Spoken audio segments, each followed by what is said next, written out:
मेरे प्यारे साथियों, परीक्षा पे चर्चा के इस महत्वपूर्ण एडिशन में आपका बहुत बहुत स्वागत है। इस बार परीक्षा पे चर्चा कुछ अलग है, कुछ खास है। बहुत सारे स्टूडेंट्स ने मुझे ये सजेशन भेजा था कि देश के अलग अलग हिस्सों में भी परीक्षा पे चर्चा होनी चाहिए। तो इस बार मैंने देश के अलग अलग हिस्सों में भी स्टूडेंट के साथ बैठ करके परीक्षा पे चर्चा की।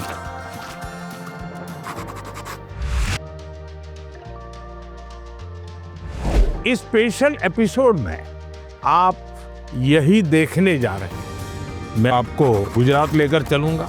वहां के बच्चों ने और विशेषकर ट्राइबल बेल्ट के मेरे आदिवासी बच्चों ने जो सवाल पूछे, और उन्होंने तो मुझे सचमुच में हैरत में डाल दिया था।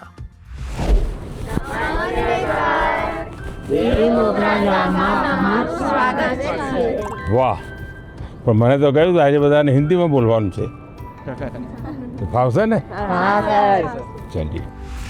सर जब आए तो हमने देखा कि उन्होंने एक कोटी पहन रखी है जिस पे वर्ली आर्ट है। तो हमारे आदिवासी समाज में वर्ली आर्ट का बहुत महत्व है, तो हमें ये देख के बहुत अच्छा लगा। आप लोगों को जब कहा गया यहाँ आना है तो क्या विचार आया आपको? हम बहुत एक्साइटेड थे आपका मिलने के लिए। किसी और बच्चे को आपसे मिलने और आपसे बातें करने के लिए कितने सवाल होते हैं, लेकिन हम उतने नसीब वाले हैं कि जो आपके साथ बातें करें। आप कितने दूर से आए? हम यहाँ डेडियापाड़ा से। डेडियापाड़ा से ही आए। अच्छा, क्या पढ़ाई करते हैं आप? मैं 10th में हूँ। 10th में। इस बार 10th के एग्जाम है, यस सर। बड़ा टेंशन होगा है पूरे घर में भी। मांडवी से। मानवी, अच्छा, क्या नाम? जय। जय और अभी है। इतने बड़े हो गए आप लोग। पहचानते? इनको बताया कैसा मेरा परिचय आपसे? इनकी हिम्मत आई कि नहीं आई सबका? हाँ, ये मुझे पहले भी एक बार मिलने आए थे दोनों। तुम कहाँ हो आजकल? ITI कहाँ पर? हाँ, और तुम? 9 में। कहाँ पर पढ़ते हो? गाँव में। किसी ने मुझे कहा तुमको आश्रमशाला में चले गए थे। हाँ, फिर क्या हुआ? अभी रजा मांग के आए हैं। अच्छा अच्छा। पहले हमको आकर नाम पूछा, मैंने बताया मांडवी से होते हो, तुम जय अभी हो क्या? हाँ, तब पहचान गए। तो मैं एक बार भी नहीं मारा, मैं 2 बार मरी सिंह जैसे बहुत खुशी है दूसरी बार मिल के हमको। चलिए बताइए, आप लोग कुछ पूछना चाहते हो, कुछ जानना चाहते हो, बताइए। सर, आज हम हमारे आसपास देखते हैं कि विकास के बहुत कार्य हो रहे हैं, लेकिन हमारे माता पिता ने यह बताया कि पहले कुछ आदिवासी इलाके थे जो बहुत ही पिछड़े हुए थे। तो उन्होंने यह भी बताया कि आपका गुजरात के आदिवासी इलाकों से बहुत लगाव है और आपने वहाँ बदलाव भी किया।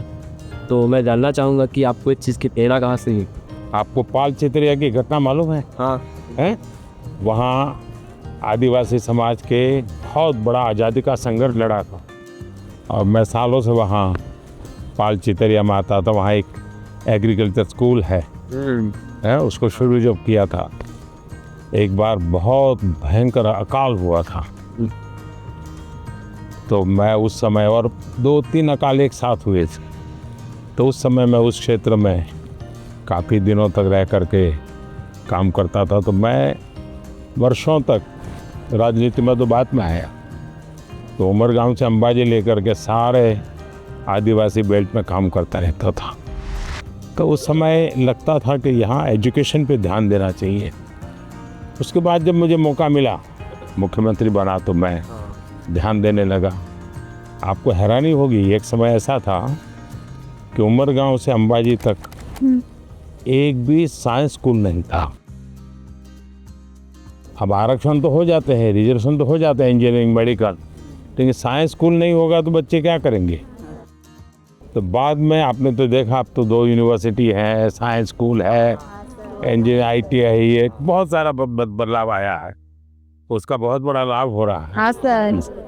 आपकी बात सही है कि हमें किसी समय जो भी कारण रहे होंगे, जितनी मात्रा में विकास होना चाहिए काफ़ी पीछे रहा। आज भी आपको मालूम होगा एक मैंने PM जनमन योजना बनाई है।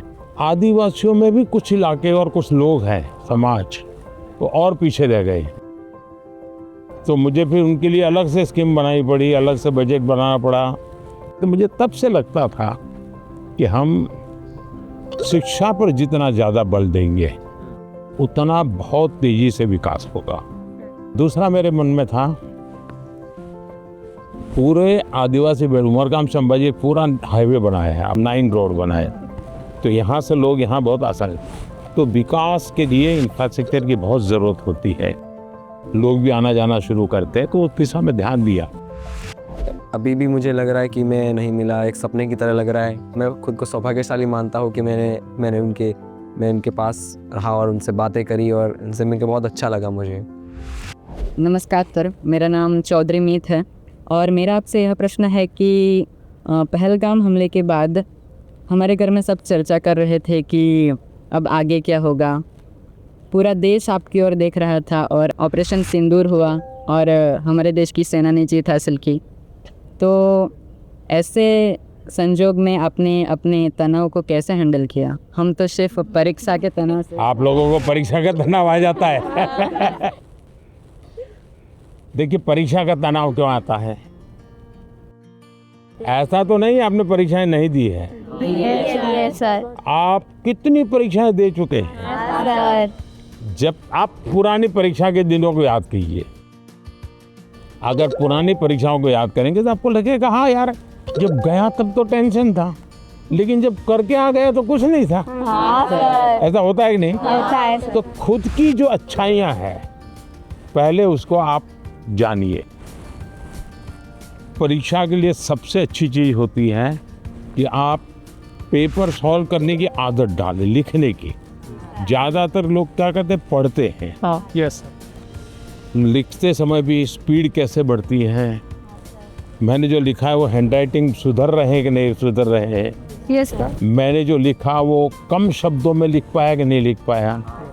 अगर खुद इस प्रकार से आप प्रैक्टिस करते रहते हैं तो मुझे पक्का विश्वास है कि आपको कभी भी तनाव नहीं आएगा। हम क्या करते हैं पूरे दिन किताब, अरे कभी हंसो हैं, कभी माँ के साथ हंसो, कभी भाई के साथ हंसो, कुछ खेलो। दूसरा सबसे बड़ी चीज़ है जो आज लोगों को ध्यान में नहीं है, वो है नींद। अच्छी नींद लेनी ही चाहिए। और आप लोगों ने तो इतना थक जाना चाहिए, इतना थक जाना चाहिए कि 8 घंटे सोने के बाद भी कोई ऐसे उठाए तो नहीं देंगे। अब आपको लगेगा ऐसा कैसा प्रधानमंत्री है जो सोने की बात करने के लिए आए, हम तो एग्जाम के लिए पूछ रहे थे। लेकिन वो नींद इतनी पूरी लेते हैं तो बाकी समय आपका बहुत ही फ्रेश, नए विचार, नए आइडिया, मन बहुत प्रफुल्लित रहता। हमारी बहुत सारी बातचीत हुई सर के साथ कि कैसे जीवन में हमेशा खुश रहे, सारे स्ट्रेस को कैसे दूर करें, अपने टाइम मैनेजमेंट कैसे करें और एग्ज़ाम के बारे में भी कैसे मतलब पढ़ाई करें, एग्ज़ाम से डरना नहीं है। कि कैप्टन शुभांशु शुक्ला जब अंतरिक्ष में गए तो उनको विचार आया कि उनको एस्ट्रोनॉट बनना है। इस तरह अभी महिला क्रिकेट टीम ये वर्ल्ड कप जीता तो लगा कि हमें भी खेल में ही अपना करियर बनाना चाहिए। इसी तरह हम डॉक्टर या कभी इंजीनियर या कभी अफसर बनना चाहते हैं, तो हमें आगे बढ़ के अपना करियर कैसे चूज करना चाहिए सर? अगर आपने 1 महीने में 10 चीज़ अलग अलग बता दी तो घर वाले क्या कहेंगे, इसका तो कोई ठिकाना ही नहीं, ये तरंगी। तो पहली बात है कि ऐसा क्यों होता है। ये तो अच्छी चीज़ है कि आपको कुछ किसी को देख के लगा मैं भी ऐसा बनता तो क्या होता। अगर ये हमको करना है, जो व्यक्ति बहुत बड़ा बन गया है वो बड़ा बनने की इच्छा होना बुरा नहीं है, लेकिन वो बड़ा बना है तहीं से अपने को जोड़ो मत, कहाँ से शुरू किया था। अगर आपका ध्यान उस पर होगा तो फिर अगर हाँ यार यहाँ से चलो मैं शुरू करता हूँ। कोई कहेगा कि मैं क्रिकेटर बना, लेकिन जब मैं 8वीं कक्षा में था तो सुबह 4 बजे उठ करके साइकिल चला करके स्टेडियम तक जाता था और फिर मैं 2 घंटे प्रैक्टिस करता था। तो फिर तो मैंने कहा अच्छा इतना मेहनत करना पड़ता है, चलो मैं शुरू करता हूँ। अभी तो क्या लगता है देखिए यार, सेंचुरी लगा दी, फोटो छप गई। तो सपनों के लिए जीना सीखे, सपनों के अनुकूल जिंदगी बना। लेकिन शोर अगर मचाए तो सफलता शोर मचाए। हाँ जैसे ही आप नंबर 1 आ जाएंगे तो सफलता शोर मचाएगी नहीं मचाएगी? पूरे स्कूल को पता चलेगा कि नहीं चलेगा? पूरे गांव को पता चलेगा कि नहीं चलेगा? तो हमारी कोशिश ये होनी चाहिए। सर ने जो बातें कही, जो मैंने सुनी, सब मैंने अपने जीवन में आगे बढ़ने के लिए और आगे बढ़ के कुछ बनने के लिए सब अपने लिए सोचा। आइए सर अब हम ले चलते हैं हमारे कल्चर से रिलेटेड कुछ चीज़ें दिखाने। सर ये है वारली पेंटिंग्स है, जो एक कार्डबोर्ड बनाते हैं उससे ऐसे पेंटिंग करते हैं। ये सभी वो चीज़ें हैं जो हमारे कल्चर से रिलेटेड है, जैसे कि ये ढोल बजा रहे हैं। ये किसके हैंड राइटिंग है भैया? बढ़िया हैंड राइटिंग है? बहुत अच्छे। नमस्ते। सर, हमने आदिवासी का जो आदिवासी है उनके कलाकृतियों को रिप्रेजेंट किया है, जैसे कि चित्रकला है, ये लिपन आर्ट, ये जो मैंने बनाया ये है पिथुरा आर्ट। खुद बनाए हो? यस सर, आपके लिए ये बनाया। क्या नाम आपका? किशन है। ये आपकी हैंड राइटिंग है? Yes sir. अरे वाह, थैंक यू सर। कितने बढ़िया है भाई।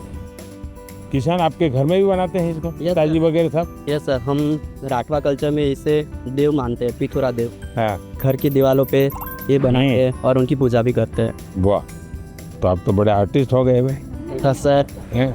क्या पढ़ते हो किशन? सर मैं 12th साइंस में। 12th में? अभी तो एग्जाम होगी आपकी। तो फिर ये तो काम में समय खराब किया तो लोग कहेंगे कि ये मोदी आया था तो ये पेंटिंग लगाने लग गए कि उसके मार्क कम आए।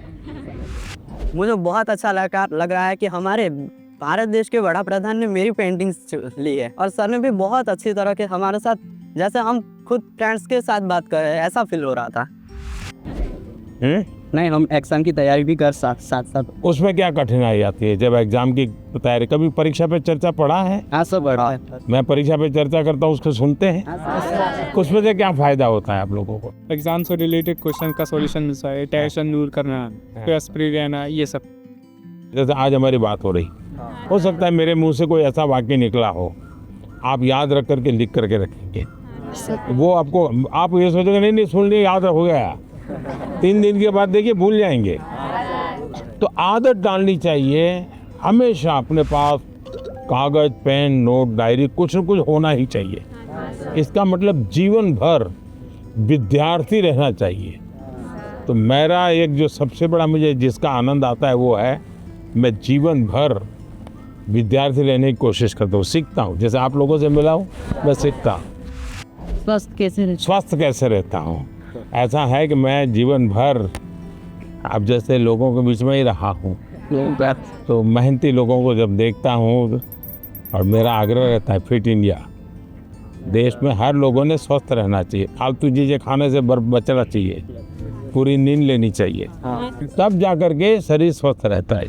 सर, आप विश्व की सबसे बड़ी लोकशाही का संचालन करते हैं, इसके साथ आप किताबें लिखते हैं, जैसे कि एग्जाम वॉरियर आपने लिखे। तो सर, आप प्रधानमंत्री होने के बावजूद इतना टाइम कैसे निकाल लेते हैं कि सर आप किताबें लिखते हैं?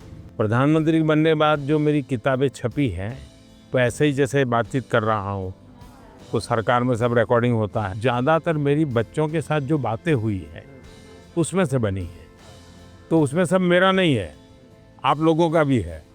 आप लोग कुछ बात बताते हैं, अपनी मुसीबत बताते हैं, सवाल पूछते हैं, वो सब है। सर का रिएक्शन तो अच्छा था, उनको लाइक वो बता रहे थे कि बहुत कुछ हम भी सीख रहे हैं। सर, आप इतने बड़े देश का संचालन चलाते हैं तो आप स्ट्रेस फ्री कैसे रहते हैं सर? देखिए, ये भी एक रास्ता है स्ट्रेस फ्री होने का। कोई नहीं, जैसे कला है, थोड़ा समय भी आप अगर जिसमें ध्यान हो, आपका माइंड अप्लाई करने, ऐसे नहीं कभी कभी क्या करते हम, मन में सोचते स्कूल जाना है, आते रहते। नहीं कभी देखा खाने में क्या है, अच्छा ऐसा, फिर मन से बड़ा खाया तो आपका स्ट्रेस ऐसे ही कम हो जाता है। एग्जाम से ये सवाल है कि आपकी लाइफ में आपके टीचर्स का क्या रोल? बहुत रोल था। जैसे मैंने बताया, ये मेरे टीचर हमें डेली कहते थे कि आप लाइब्रेरी जाइए, टाइम्स ऑफ इंडिया में ये एडिटोरियल के ऊपर एक वाक्य रहता है, वो अपने उसमें लिख करके आइए, और दूसरे दिन वो उसकी चर्चा करते थे। तो ऐसी बहुत सी चीज़ें थी, जैसे ये जो फिटनेस वाला मामला है, तो मेरे यहाँ एक परमार साहब करके से, जब मैं प्राइमरी में था, वो बहुत आग्रही रहते थे फिजिकल फिटनेस के लिए, सिखाते थे भी थे, और योगा सिखाते थे, मलखम सिखाते थे। हम प्लेयर नहीं बने, लेकिन हमें ये तो समझ आया कि ये शरीर के लिए ज़रूरी है। तो हर टीचर का हर एक के जीवन में, अब दुनिया के कितने भी बड़े महान पुरुष को मिलिए, उसके जीवन से दो बातें जरूर मिलेगी। वो एक वो कहेगा कि मेरे जीवन में मेरी माँ का बहुत बड़ा रोल है, हाँ वो तो दूसरा कहेगा मेरे जीवन में मेरे टीचर का बहुत बड़ा रोल। मुझे अभी ये जो WHO के चीफ है वो मिले थे, तो उन्होंने मुझे कहा कि मैं अब मेरा नाम भारतीय करना चाहता हूँ। तो बोले मुझे अपना भारत का नाम दो। तो मैंने कहा कि आपका नाम तुलसीबाई। तो वो आयुर्वेदिक कॉन्फ्रेंस थी, तो मैंने उनको नाम दिया तुलसीबाई। हाँ फिर मैंने उनको पूछा आपको इतना लगाव क्यों है? उन्होंने कहा इसका कारण है। बोले मैं आज जो कुछ भी हूँ वो हिंदुस्तान के एक टीचर के कारण। मैंने कहा कैसे? तो बोले इथियोपिया में मेरे देश में वे भारत के टीचर आए थे, और उस समय बोले मैं पढ़ता था, तो वो मुझे बहुत पढ़ाते थे, मेरी बहुत चिंता करते थे। तो वही मन में तब से बोले भारत के लिए वो भाव है। तो ये टीचर का कितना बड़ा रोल होता है, इससे अंदाज कर सकते हैं आप। प्रधानमंत्री हो कोई भी हो, आप अपना टाइम मैनेजमेंट तो करना ही चाहिए। अगर हम समय का बराबर से करें तो हम अच्छी चीज़ें कर सकते हैं। तो आज भी कभी कभी मन कर जाता है, ट्रैवलिंग करता हूँ तो कभी कविता बन जाती है, कहीं भाषण बोलता हूँ तो उसमें कविता जैसा आ जाता हो। उनको कभी समय निकला तो ठीक ठाक करने की कोशिश करता हूँ। अब ज़्यादा नहीं कर पाता हूँ। तो हमने वर्तमान में जीने की आदत बनाई। जब जैसे मेरे साथ है तो मन में मत सोचिए कि टीवी पे आएगा क्या, फोटो निकलेगा क्या, गांव में जाएंगे तो कौन पूछेगा, टीचर क्या पूछा, तो फिर तनाव रहता है। अरे अभी मेरे साथ जी लो ना भाई, आनंद से, खुशी से। हर एक क्षेत्र में हमारा देश आगे बढ़ रहा है, तो आप बताएंगे कि हमारे देश से आदिवासी समुदाय के लोग हमारे देश को आगे बढ़ाने में क्या कर सकते हैं? वह देखिए, देश जो आज आगे बढ़ा है ना, वो आदिवासी समाज के कारण ही बढ़ा है। आज देश का पर्यावरण बचा है तो आदिवासी समाज के कारण बचा है। वे प्रकृति की पूजा करते हैं, प्रकृति की रक्षा करते हैं। आज भी हमारे देश की सेना सर्वाधिक देश भर के आदिवासी समाज के बेटे बेटियां सेना में है। आज देश के हर क्षेत्र में अब कोई फर्क नहीं रहना चाहिए, हमारे लिए कोई फर्क नहीं है। हमारे पास तो अब जैसे स्पोर्ट्स में हमारे आदिवासी बच्चे बहुत कर सकते हैं, उनका डेवलपमेंट हुआ, देश का नाम रोशन। आपको मालूम है अभी क्रिकेट महिला टीम जीत करके आई, पता? क्रांति गौड़ नाम की बच्ची है मध्य प्रदेश से, वो आदिवासी बेटी है। उसने खेलकूद में नाम कमाया है। और वैसे भी हमारे देश के कई खिलाड़ी हैं जो आदिवासी समाज से हैं और उन्होंने बहुत बड़ा नाम रोशन किया है। उसी प्रकार से हुनर, आपके पास इतनी बड़ी कला है, आप अगर टेक्नोलॉजी सीख लें तो यही सामर्थ्य कितना आगे बढ़ जाएगा। तो एक तो हमें नौकरी के लिए जिंदगी ये नहीं हो सकता। नहीं। सपना तो ऐसा होना चाहिए भाई मैं एक ऐसी जिंदगी जीना चाहता हूँ, उसके लिए मैं जिंदगी को बनाऊंगा। अभी हम लोग क्या करते हैं, ये करूंगा तो वहाँ नौकरी मिलेगी, ये करूंगा तो ये कमाऊंगा। इससे भी ऊपर बहुत कुछ होता है। अगर ये हम करते हैं तो हमें बहुत लाभ होगा। गाना गाएंगे, चलिए सुनाइए। जंगलू रे नारी दूध पहाड़ू रे नारी, जंगलू रे नारी दूध पहाड़ू रे नारी, उत्पाती आये या मोगी माता, केली तू सताली आये या मोगी माता। हम सबने मिलके उनके लिए गाना गाया जो कि यहाँ मोगी माता के बारे में था। वो कहाँ रहते हैं, कैसे रहते हैं, वो सब था उस सॉन्ग में। पहले तो मुझे खुद पे आंखों पे भरोसा ही नहीं हो रहा था कि पीएम सर हमारे सामने है। पता ही नहीं चला कि टाइम कहाँ चला गया। उन्हें जो जो बातें हमें बताई उन्होंने, तो वो हम लेके यहाँ से जाएंगे।